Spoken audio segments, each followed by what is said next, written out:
It's really a great pleasure to welcome Lizabeth Cohen to Politics and Prose. She, of course, is an accomplished history professor at Harvard, specializing in American studies, and she also, from 2011 to just last year, served as dean of the Radcliffe Institute for Advanced Study. So she had a lot going on. Her previous books include the award-winning Making a New Deal, which recounted what workers went through during the Great Depression by focusing on Chicago's industrial workers during the 1920s and 1930s. Liz won the Bancroft Prize for that book and nearly won the Pulitzer Prize in history in 1991. She was one of the finalists. A little more than a decade later, she came out with A Consumer's Republic, which examined the politics of mass consumption and our consumer culture's impact on gender, class, and race equality.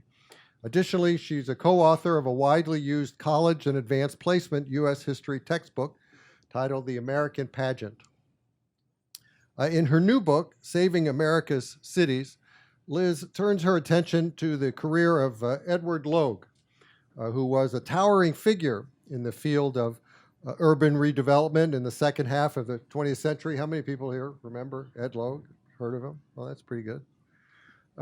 Liz uses Logue's story to re-examine the history of urban renewal in the several decades after World War II, a period marked by public housing projects and other government-funded initiatives that came to be seen by many in retrospect as failures.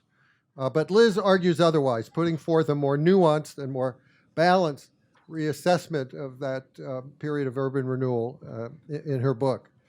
Logue's own career provides a great vehicle for this.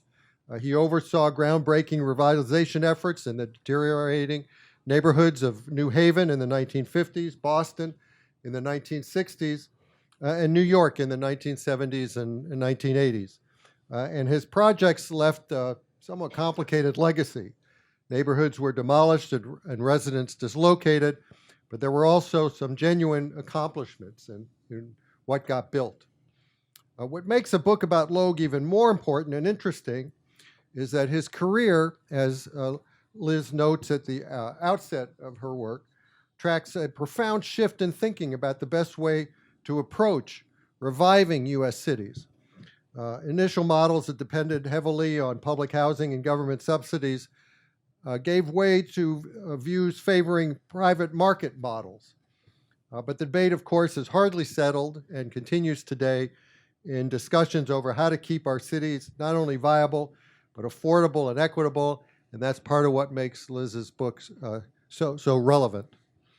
Now, she'll be in conversation here with E.J. Dionne, who I'm sure is familiar to many, if not all of you. You know, he's a columnist for the Washington Post, a senior fellow at the Brookings Institution, and teaches now at both Georgetown and Harvard. And he's a great longtime friend of Politics and Prose and friend of mine and Liz's. His most recent book, One Nation After Trump, which was written with Norman Ornstein and Thomas Mann, came out last year and remains one of the best explanations I've read about the various elements that gave rise to Donald Trump and to some of the best ways ahead. And E.J. knows Liz. They go back a ways, as he or both of them may explain. He's got a terrifically enthusiastic blurb at the front of Liz's book, which he'll tell you about here in a second. So please join me in welcoming Lizabeth Cohen and E.J. Dionne.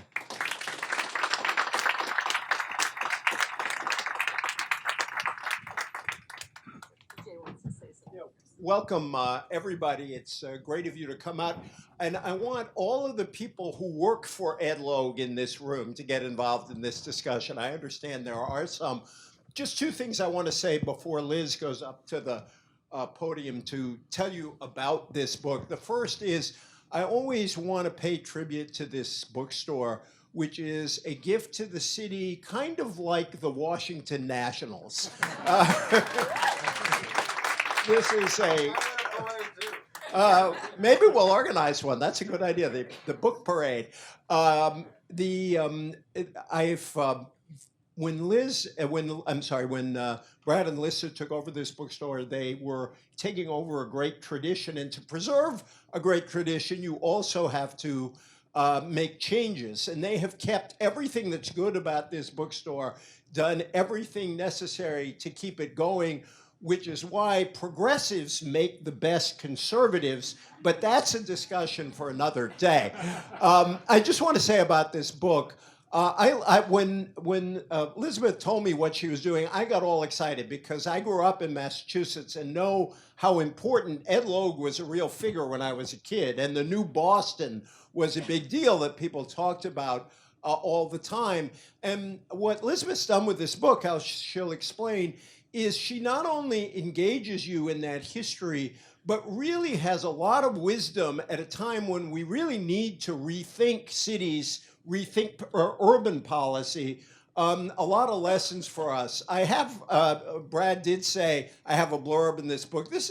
I like to endorse books that I like because I appreciate the work people did. This is actually one of my favorite blurbs because it's one of the most direct. If you care about cities, you should read this book, period.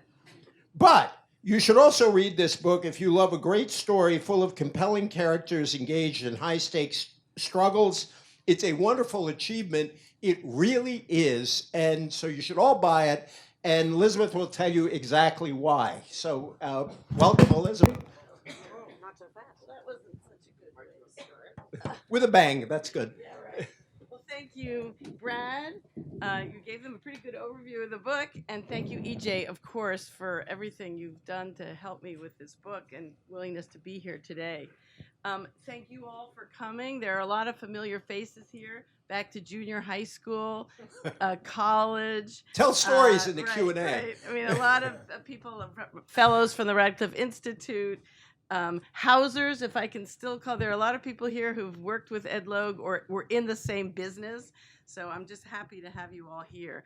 I'm going to give you just a very quick sketch of the book. It feels very superficial, but we wanted you to have some general framing of the book before we go into conversation. We'll then talk for a while, and then we'll open it up to you. I wanted first to start by telling you why I wrote this book. And I'd written two other books that were focused on ordinary people, large groups of ordinary people. You heard the titles. And I felt that I wanted a new challenge as a writer, but I also was very interested in exploring the changing physical environment of American cities after World War II. And I decided that it made sense in that context not to look at large groups of people, but to focus on an individual who had had a major influence on shaping post-war cities. One of the reasons I was interested in this topic was that I thought we had too simplistic a view of how post-World War II cities had developed. We had basically reduced it to a Manichaean struggle between the villain, Robert Moses, and the saint, Jane Jacobs, with her message of letting neighborhoods and cities develop organically on their own. And I thought the story had to be more complicated than that. I did also know that American cities were in terrible shape in the late 1940s, and that definitely there were problems that needed to be attacked. But I also knew that urban renewal from the late 40s into the 1970s had some very deep flaws, and you know them: excessive demolition, dislocation of residents, highways slashing through neighborhoods that were still viable. Suburban-oriented schemes like shopping centers being plopped in the middle of downtowns, as happened in New Haven. So I was really motivated to really see what happened. What was really going on, and can we put this in some historical context? I'll just say as a final motivation, I was very unhappy with what I was seeing around me in American cities today. Crumbling urban infrastructure, a terrible affordable housing crisis in almost every city in the United States, and a growing divide between cities that were flourishing and cities that were failing. So I wanted to know, how did we get here? What happened to the U.S. that had, really effective mass transit and a Housing Act of 1949, where at least we said, and I quote, that we were going to provide a decent home and a suitable living environment for every American family. So then I needed to find a protagonist. And I had known about Ed Logue, but I sort of learned more, and I learned that he'd left a lot of papers at Yale, which is always very good for an historian. And then over time, and Brad mentioned this, I figured out that his career, his long career, 3 decades, 50s through 80s, and he died in 2000, really would allow me to see a long span of changing strategies in urban redevelopment. So I'm going to give you a very quick sort of outline of the career now, and you will have to read the book for more details. He grew up, and it's basically I will tell you it in 5 acts. The first act is Logue growing up in Philadelphia, in a city. He was in a family with very limited resources, and he ended up going to Yale on scholarship and then Yale Law School on the GI Bill. When he was at Yale, he became deeply engaged with the city of New Haven and its working class residents. He helped organize Yale's first union. And then after he graduated, he actually was hired as a union organizer, trained as a labor lawyer. He fought McCarthyism and discriminatory quotas, and was very active in civil rights at Yale. My point here that I try to make is that for Logue, his commitment to renewing cities was really growing out of liberal progressive politics, not out of what we often assume was a kind of pro-business growth machine, which was putting corporate investment over people. And he thought that taking on American cities and their sort of condition at the time was kind of the next step, the next frontier in FDR's New Deal, and that we should be putting federal dollars and expert know-how to solving this problem. Another important influence in these early years on him was the time he spent in India. He worked for a New Dealer, Chester Bowles, in the early 1950s.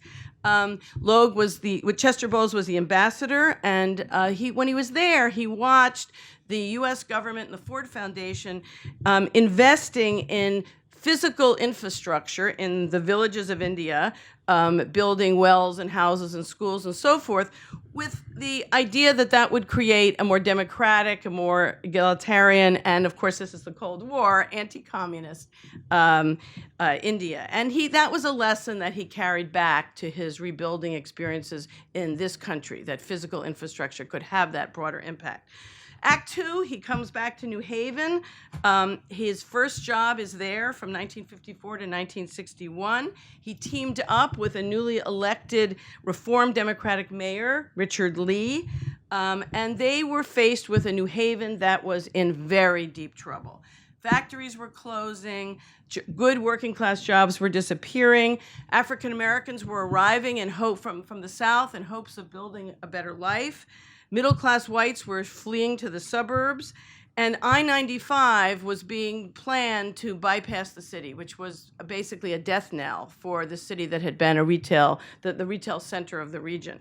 So they thought they had to do something, and they decided to take advantage of the Federal Housing Act, first of 1949, and then later revised in 1954, to make New Haven a laboratory of urban renewal, and physically, but also socially. They initiated Head Start, for example, in New Haven. Many of the programs they developed became part of LBJ's Great Society. They had some notable successes, but overall, I argue that this first phase in the 1950s of urban renewal was pretty disastrous in New Haven and in many other cities.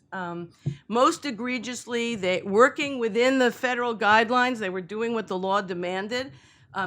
There and in many other cities, they tore down a poor but still viable neighborhood to put up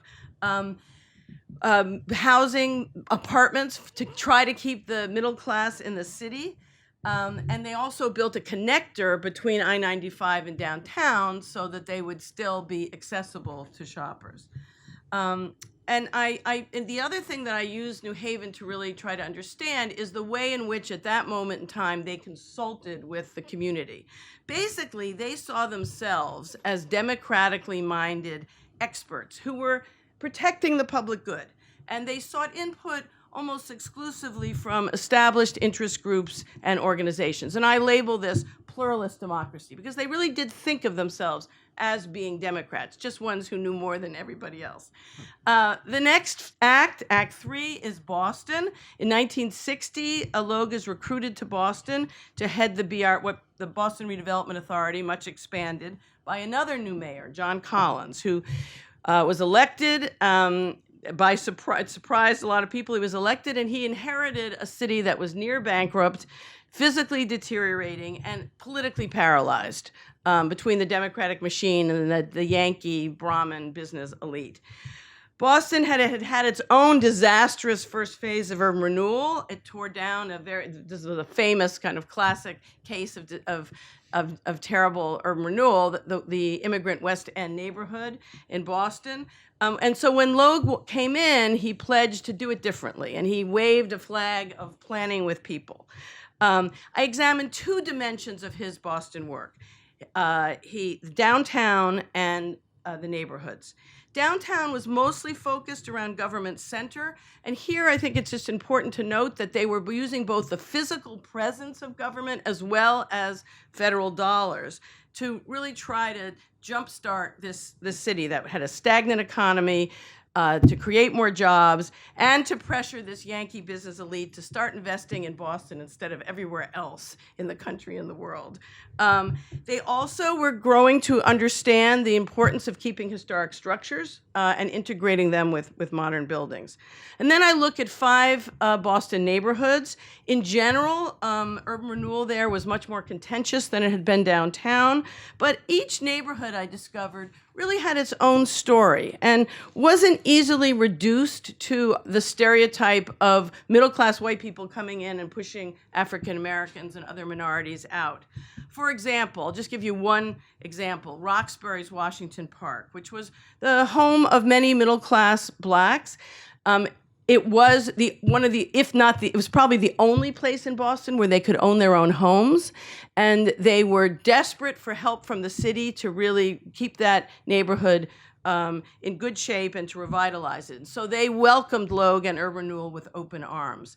I argue that over Logue's years, all these neighborhoods became much shrewder about how to negotiate with public officials. And those public officials like Logue, learned that they had to negotiate with those neighborhoods. And the result of that process was that more affordable housing was built in Boston than had originally been planned, and 2 highway projects were defeated in the 1970s because people had really learned how to mobilize. And then this is also a time when I think that pluralist democracy really shifts into what I call participatory democracy in city building, but also in many social movements where it becomes clear that you have to consult with the grassroots. Act 4, New York State. Logue resigned from the BRA in the summer of 1967 to run unsuccessfully for mayor. He was not a very good campaigner. He really belonged in the back room. But what was next? It wasn't clear. And then he got a call from liberal governor Nelson Rockefeller, remember him? And who hired him to head a new, very experimental, statewide urban renewal agency called the New York State Urban Development Corporation, known as the UDC. The goal here, Rockefeller's part, was to try to do a workaround. The New York State voters had just repeatedly defeated the bond issues that he'd put forward to try to build more subsidized housing, which he felt the state desperately needed. So the idea here was they would create this super agency. It would use federal money, state money, and in its kind of most unique aspect, also they would sell bonds and to private investors. Recognizing how hard this job was going to be, Rockefeller gave the UDC enormous powers, most controversially, the ability to override exclusionary local zoning. Well, you can imagine how popular that was with the state legislators. They resisted, but Rockefeller was a very good arm twister, And when Martin Luther King was assassinated, he used that moment to really ram the UDC through the state legislature, saying this was going to be a tribute to King. The UDC had many successes in its 6.5 years of life. It built 33,000 units of housing all over the state, much of it for low and moderate income people. It sought alternatives to demolition-style urban renewal by building 3 new towns in New York State, 2 in upstate, and 1 you may know, Roosevelt Island in the East River of New York City. And it deliberately planned these new towns, and this is important, to be mixed income, mixed race, mixed age communities. They also experimented with architectural innovation and design, and they were really a leader in affirmative action hiring in the state. But the UDC ultimately had a downfall, and that came when Logue just pushed a little too far. He tried to build modest amounts, 100 units of subsidized housing in Westchester County. And that was called this Fair Share Housing Program, and you can imagine what the reaction was. And Logue had been trying for years to have metropolitan solutions to urban problems. He felt that the cities alone could not solve the issues that they faced. He had failed in New Haven, failed in Boston, but he thought, finally, I'm in a statewide position. I can do it. Well, he met a lot of resistance, and it ultimately led to the reduction of the UDC's powers. That problem was compounded by another one when President Nixon announced a moratorium on all spending on housing. As part of his new federalist agenda to sort of reduce the role of the federal government, and the result was the total collapse of the UDC. The bankers also were charging that Logue was putting the social mission of the UDC before his responsibility to investors. Logue was forced to resign. He spent 3 years out in the wilderness of consulting and doing some teaching. And then he had his last major job from 1978 to 1985. Here, this is Act 5, in the South Bronx, where he was hired by Mayor Koch to serve as the president of a very small, scrappy organization, the South Bronx Development Corporation, called the SBDO. And here, Logue tried to rehabilitate himself after the fiasco of the UDC, as well as rehabilitate one of the poorest areas in the United States. And he had to work with less power, fewer tools, and smaller amounts of funding than he'd ever had before. Nixon's cuts had continued under Carter, and then under Reagan, they took an even bigger dive, and it became quite clear that the federal government was going out of the business of urban redevelopment and subsidized housing, basically promoting private market solutions in their place. And that's pretty much the reality we live with today. In the South Bronx, Logue sought ways of working within this new regime of private market. His best-known project was a very strange one called the Charlotte Gardens. It was 90 ranch-style, suburban-like, prefabricated, single-family houses that were plopped down in the rubble of Charlotte Street. They were heavily subsidized for purchase, and the idea was to attract lower middle class homeowners to stabilize the neighborhood, and then multi-unit rental housing would follow. Now, there were many skeptics about this project. It was disliked terribly by architects, you can imagine, as these suburban-style houses. But the interesting part is it was actually a huge success among Bronx residents. And there were hundreds of Black and Puerto Rican residents of the South Bronx, transit workers, security guards, police and firefighters, nurses, teachers, who were really eager to live in those kind of houses. But the suburbs of New York were not open to them. They couldn't afford them, and they weren't welcome there either as people of color. There's much to say about Charlotte Gardens, but I don't want to go on that now. But I will just add that it was very important that here, finally, after a career of saying he planned with people somewhat half-heartedly, he really did it in the South Bronx because he had to, and he worked very closely with community planning boards. As well as with a local CDC called the Mid-Bronx Desperados. They were his partner in Charlotte Gardens. And he had finally come to recognize how necessary that really was for the project's success. So there's a lot to take away, I think, from this history, and I look forward to doing it with EJ.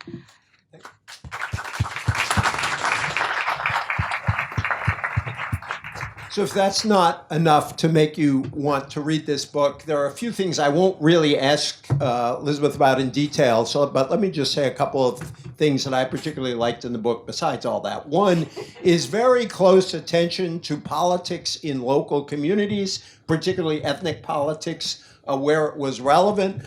I happen to love the fact that Ed Logue ran for mayor of Boston. He didn't do badly, actually. It was a tough year for somebody like Ed Logue. And as Elizabeth points out, one of his proudest achievements is the only ward in the city he carried was the predominantly African-American 12th ward in Roxbury. That Roxbury ward that I mentioned, that Roxbury ward was actually, he won. He won it outright. It was a 10-person race. So to win any ward was not easy. Right, and so there's great stuff on politics. There's also fascinating stuff. Some of you know my proclivities. What the liberal Catholic Church at the time, the Boston Liberal Catholic Church, how closely they were involved in urban redevelopment. And with Ed Logue, that the chair of the BRA for a while was a Monsignor put there by Cardinal Cushing.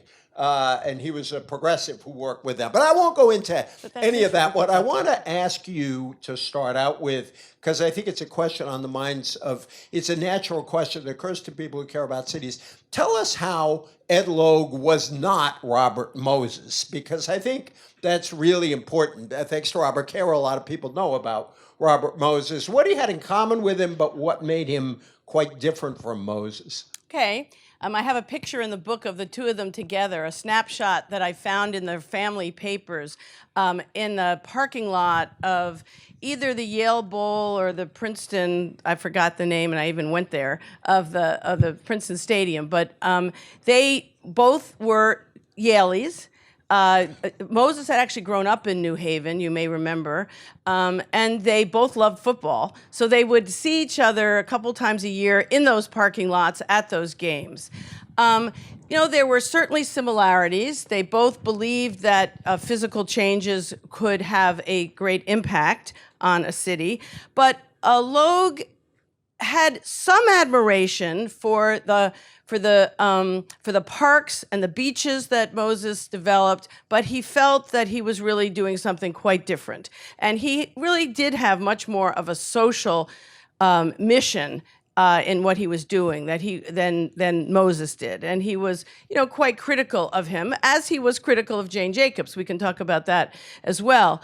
But Moses, as an interesting sort of episode was, as Moses was kind of on the down, his power was failing, he heard that John Lindsay wanted to hire Logue to work in the city, and that was the case in about 1964.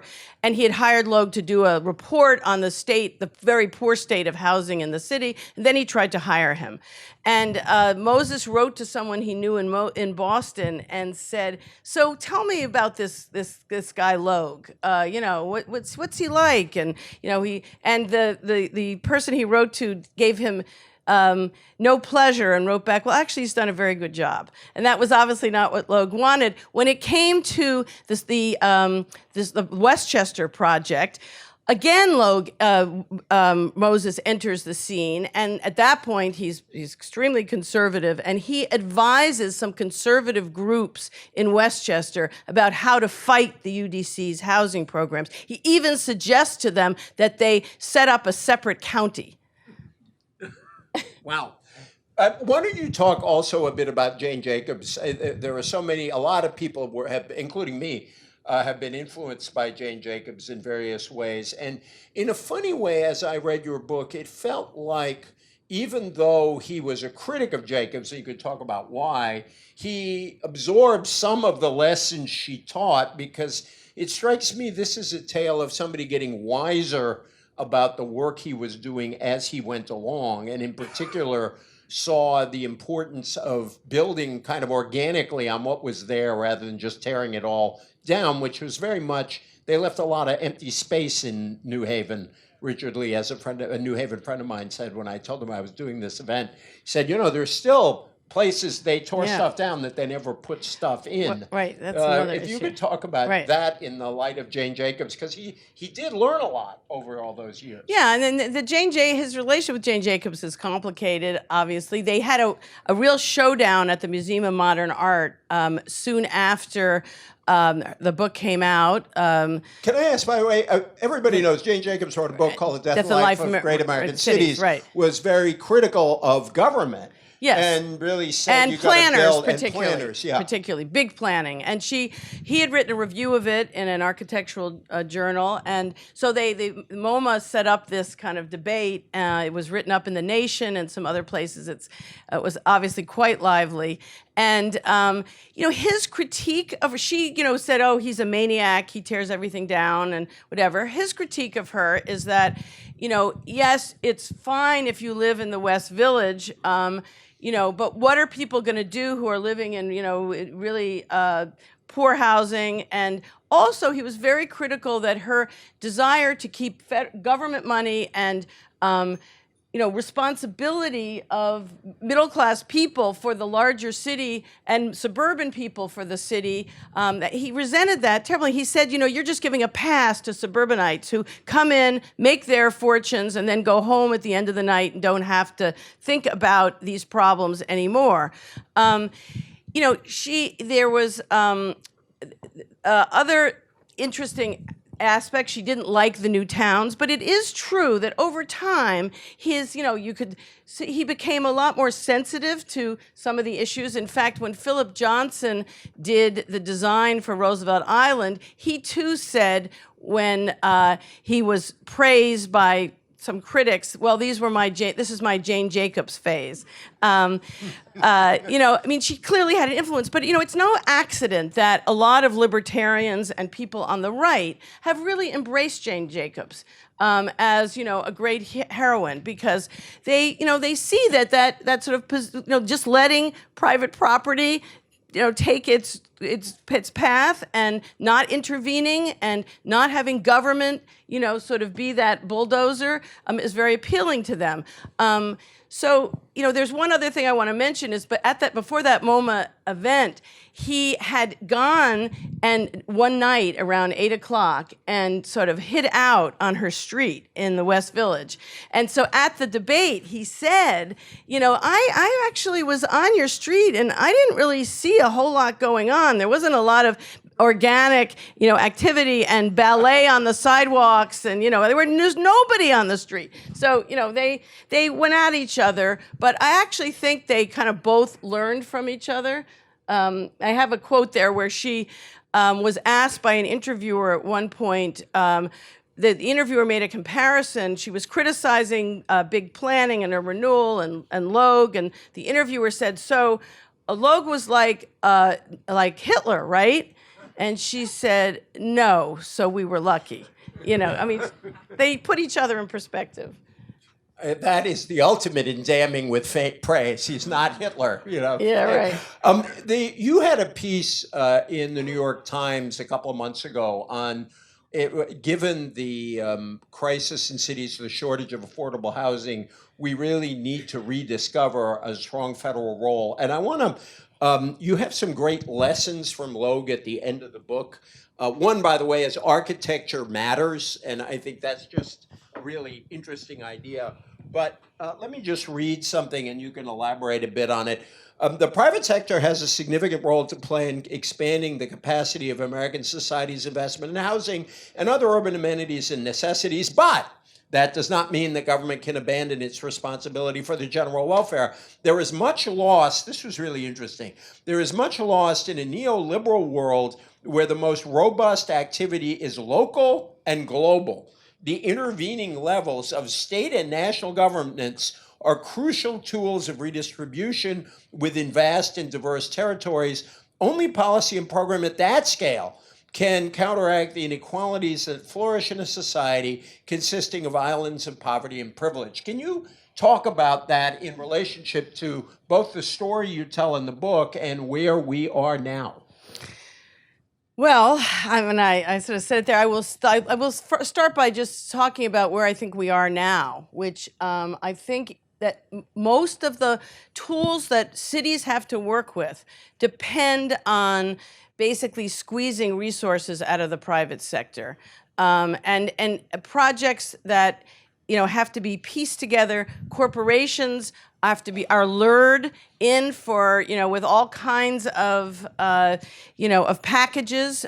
You have your Amazon story here, of course, with the Boston tried for Amazon. Fortunately, didn't get it because we had no infrastructure to really support that. But so many of the programs that we're dependent on today really do require the private sector, whether it's the low income tax housing tax credits depend on corporations needing and wanting to get have tax shelters, and we know under this new tax law there's the tax cut, there's tremendous concern of whether they're even going to need that.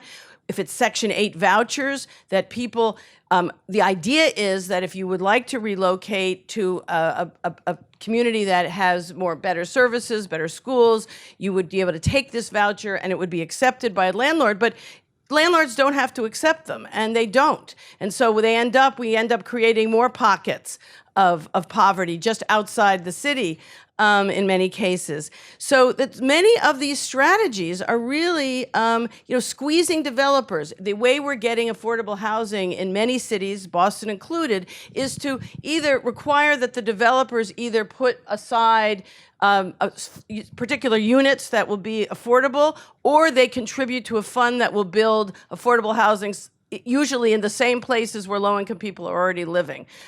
So all of these schemes are dependent on, getting out of the private market the resources that I think cities need and should be getting, from the federal government. And I just think that the scheme that Nixon sort of put in place with the new federalism in pushing back a lot of that decision making to the state level, put it in the hands of, what state legislatures are. Well, you don't if you live in DC, but if you live in almost any other state, they are dominated by rural interests, sometimes also in alliance with suburban interests. The cities often fare very poorly. So, that is not a level, nor is the city one that can solve these problems. And we have many problems like this. I mean, climate change, that, we're in a situation now where it's cities and states taking the action, but, you can't have a better example of something that can't be handled at the city or state level when it too is national and international.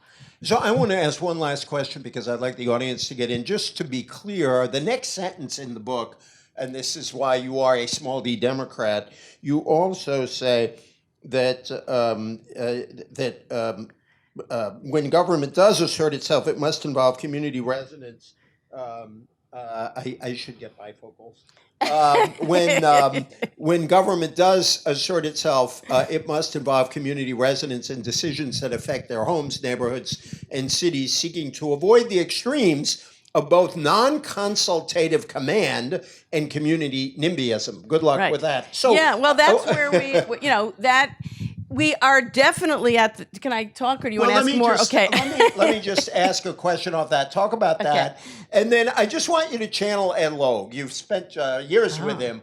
If Ed Logue were in our midst, what would he tell us to do now, and what would he tell us about what he learned? Okay. Well, first, just on the community participation. I mean, I think it's just a given now that we know that you have to involve communities in these decisions. But we do run, I think, some risks of people, the NIMBYism of, not in my own backyard mentality. And also another thing that worries me about having reduced the city building down to often just the neighborhood level, where a CDC may actually be active, often very effective in involving communities, but we're working in these little segments of the city and not often thinking about the city as a whole. And one other thing that related to the contemporary situation is a city like Boston is really making some progress, squeezing resources out of developers who want to build market rate housing downtown, and so they write the check or they throw in some affordable. They are increasing the amount that they're requesting or requiring in the affordable units. So the city is doing what it can. But back to Ed Logue's frustration that these are not metropolitan problem-solving experiences. We're just not doing that very well. And in Boston, the suburbs have been, even though Massachusetts has a 40B, which is supposed to mandate that all communities meet their affordable housing sort of expectation. They just saw an article a few days ago in the Globe that the few communities where the mayors had actually taken an active role in trying to build density, to try to build affordable housing, are being targeted in the elections this fall. So, but I heard the best argument against that. Wednesday night, I did an event at the Urban Institute. And there was somebody on the panel. I talked about the book, and then there was a panel talking about the Washington, D.C. housing crisis of today. And there was a person there from LISC, and he had a great argument that I hope he gets out there into the world. He said, if those suburban people are going to keep their cafes, and if they're going to have the retail and restaurants that they really love, and they're going to have that street life that they want in their little downtowns, they'd better build to density, because retail is in big trouble in this country now. And in order to kind of keep those businesses going, there really need to be people. Now, you are channeling Ed Logue. I thought you just did. Oh, no. Ed Logue would say, we got to get a Democratic president. Perfect. So we got mics on both sides. Please join us. And it would be great if you could, if any of you who are asking questions who worked on these issues, just without taking a lot of time, because we don't have a lot of time, just tell us what you did. Go ahead. Great talk, by the way. The name is Chuck Edson. I spent about 50 years in practice of housing law, so I'm pretty familiar. I think you have minimized the role of the federal government today in housing. Under the low-income housing tax credit, more units have been built than under Section 8 new construction and public housing combined. I think there are now 4 million tax credit units. Why does it exist so well? Because the private sector, Republicans love this program. We survived the 2017 tax law very well. We still have 2 million vouchers. We have a very vivid rural housing program of around 600,000 units. So that the federal government is still there. However, the lead agency is not HUD. It's called the Internal Revenue Service, which by and large has done a pretty good job with the low-income housing tax credit. Well, thank you for your comment. But, we still have, even with those programs in place, we have an enormous crisis, and we have long lists of people who want vouchers and can't get them. People want to get into public housing. One of the real crimes that we haven't even talked about is what's happened to public housing, where, in New York, NYCHA, the New York City Housing Authority, used to be kind of a model. It's the housing is incredibly deteriorated, and it would take billions at this point, they estimate, to actually get it into really livable shape, because we have really not invested in those resources. There hasn't been money coming to help do that. So I take your point, but I think it's just not been enough. Sir. Kent Watkins, chairman of the American Academy of Housing and Communities. About 200 fellows who in the Academy who have been involved in all the things that you've talked about, and just been a wonderful book. Thank you, Dr. Cohen. And we have 5 or 6 fellows here at least tonight, including one of Ed Logue's and Kaiser Commission director. So my question, I have so many, but I wanted to zero in on the binary figures that you discussed, but to bring up a third set, and that's the first time I got the book, I went immediately to the chapter on Dick Ravich versus Ed Logue. and tell us a little bit about how you, as a historian, and Dick's a member of the Academy, as was Ed Logue, tell us how you, as a historian, because somebody else might have done it differently, how you decided to frame that that binary equation, because there was such animosity and revenge porn among them. By the way, Dick Ravich was somebody like Ed Logue who worked behind the scenes, chose to run for mayor, had a similar result to Ed Logue, although he was a great candidate, and my late mother-in-law was one of a very small number of people who voted for Dick Ravich in that election. Go ahead. Well, it wasn't my setting them up. The history set them up as sort of opponents, and there's a longer history here that's developed in the book. But Ravich at first was going to work on the Roosevelt Island project. He was brought in. Yarmolinsky had been hired by Logue to kind of oversee that project. And yes, oh yes, definitely. He was running the family, the RH, right, the construction company. But they'd built some low income housing, and so he was hired. Logue's version of what happened was that.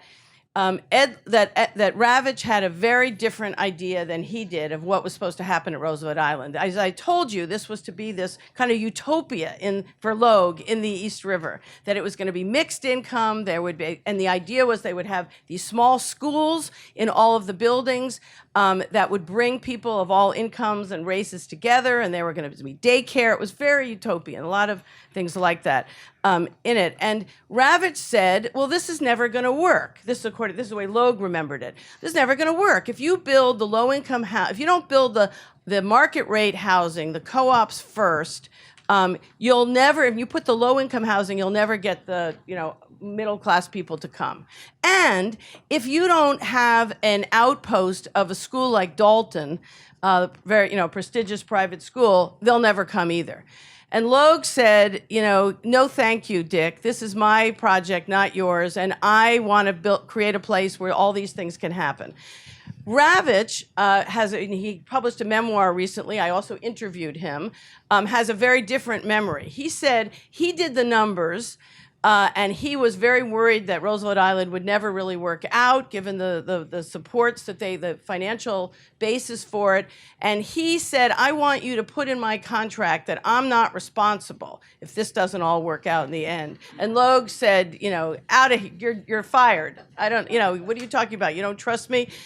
So that was the end. So then that's sort of the first confrontation. And then when the UDC collapses, when Governor Carey comes in and the New York State is facing serious financial problems, as is New York City, he decides the UDC is kind of going to be the symbol of all that has gone wrong, and it's also was very associated with Rockefeller and overspending and extensions and so forth. So he says, he fires Logue and he hires Ravich to run the UDC and sort of finish up the projects.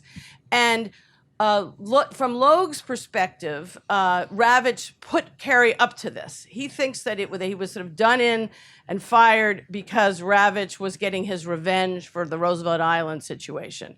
And so there's a lot more detail about all this in the book, but there was a year-long Moreland Act Commission investigation of the UDC, where Logue was kind of the star witness and the person who was really being investigated in a lot of ways, and was hell for Logue. In the end, he was not at all accused of any malfeasance, but the basic conclusion was, and this fits into this idea of the public-private sector, that you cannot do these projects without sufficient public support. And the whole idea of selling bonds to private investors, of course they're in for the profits. And you can't expect them to be just doing it as philanthropists.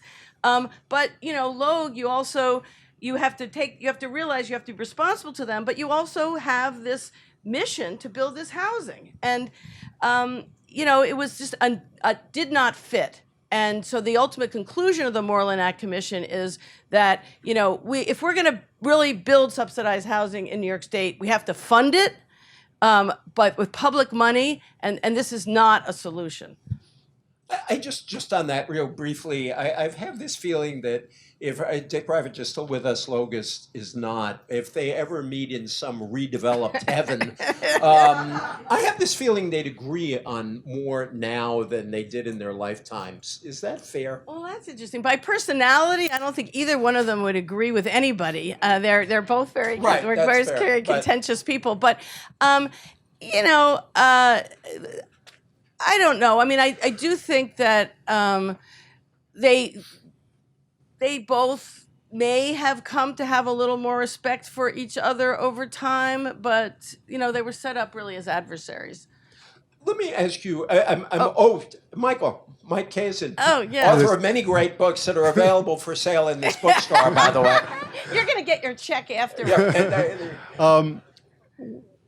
Great talk. One of the great things about Kara's book about Moses, as you know, is that he talks about what a good politician he was, not running for office, but knowing how to work politicians and work politics.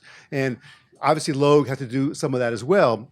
Could you talk a little bit about, obviously he's a failure at running for himself, but that's not the most important thing he was doing, because after all, if you're not going to get private developers, then you've got to get the state Right. on your side, and that means getting politicians on your side. So, can you talk a little bit Sure. how he did that, and what did he have a larger strategy at mind, or just each time he had to make it up as he went along? Well, what was crucial for him always was to have a powerful politician out there in front and making it all possible. And that was true for Dick Lee, John Collins, Nelson Rockefeller.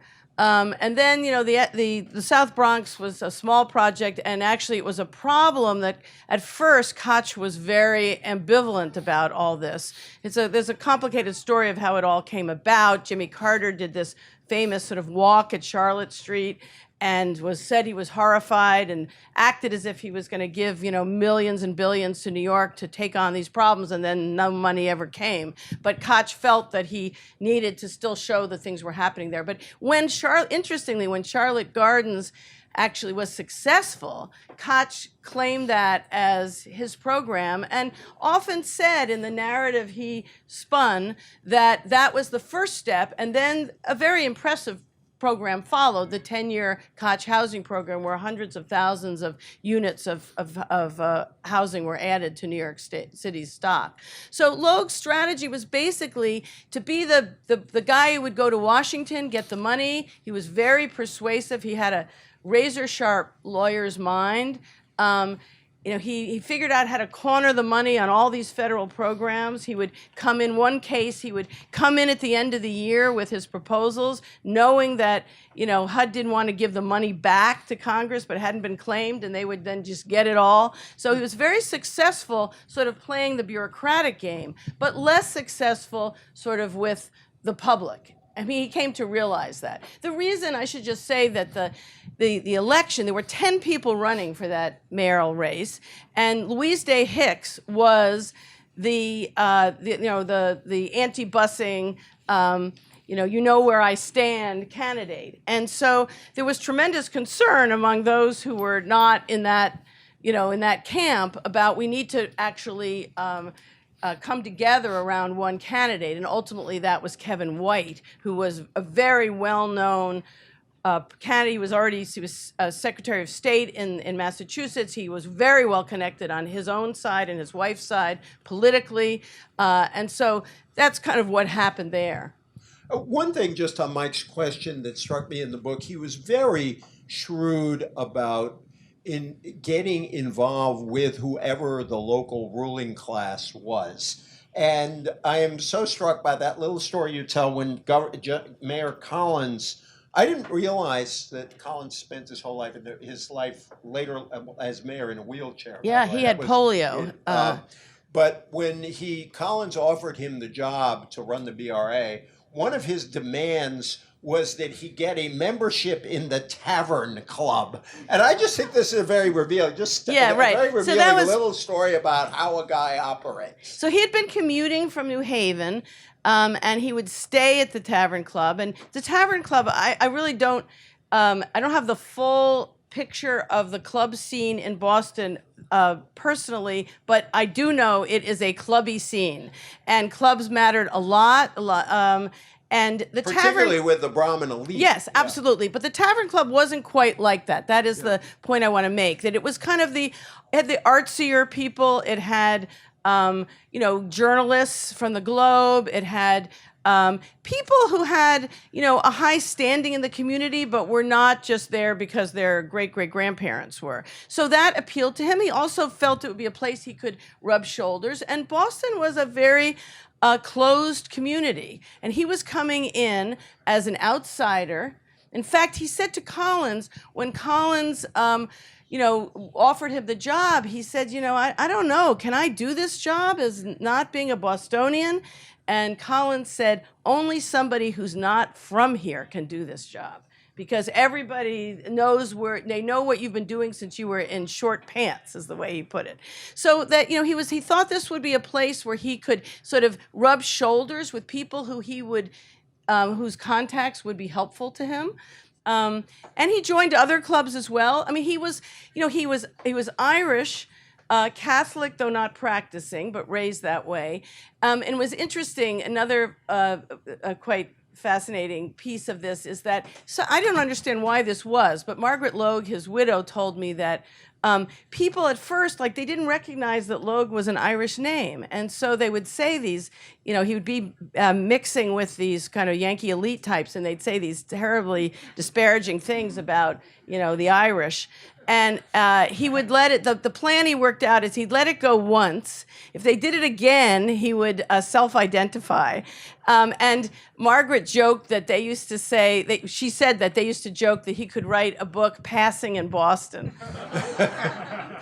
Let me ask one last question, and then everybody can come up and buy a book or many books. Actually, you can buy a whole bunch and send them to HUD. It would do some good down there. One of the other things that struck me just as the narrative went, and this was kind of an aside, particularly in all the cities he worked in, but it struck me in New Haven and Boston. There was always the paragraph that talked about the collapse of manufacturing jobs. This is back in the 50s and 60s. So this is before we were talking about what's happening in Trump country, in quotes. Oh. I wonder if you could talk about the challenge that somebody, and in a way to bring it to now, the challenge you face, because when you have a place that is losing its old economic base, it's very hard to succeed at anything. And how this works, and how do you bring back economic activity? And why don't we close with that, and you can close with a ringing set of reasons why people should buy your book. Well, you've done it for me, so I don't need to do that. That's right. good. That's but true. I mean, this was in the time. This was a very serious problem, and then we tend to think of deindustrialization sort of happening in the 1970s, and that was true in many parts of the country. Big industry. But for many cities, they were really losing these industries, even back to like the 1920s and 30s, but particularly in the post-war period. So New Haven had been in decline for quite a long time. There was always a little bump in World War II where many of these industries got sort of a second life as they were sort of building materiel for war. But after the war, there was really a lot of trouble, and that's why in a city like Boston, the Democratic machine, the party machine, was really keeping people employed. in these neighborhoods with, civil service jobs. And actually, when Logue came in all these cities, he said, I don't want to hire anybody under the civil service. He called it the Irish social security system. But he said, I want to be able to hire people nationally and fire them and have them move. He just didn't want to play that game. But I think it's it's really behind the problem, the issue we have today. And we should close maybe on the reality of today, which is that there is in many cities, the prosperous cities, there's a really significant flipping that's happening. That, in the period I'm writing about, middle-class people are moving out to the suburbs. The cities are becoming, much more low income, dominated by, in many cases, racial minorities. And the jobs started to go out, the retail started to go out to the suburbs. I wrote a lot about this in Consumers Republic, a previous book.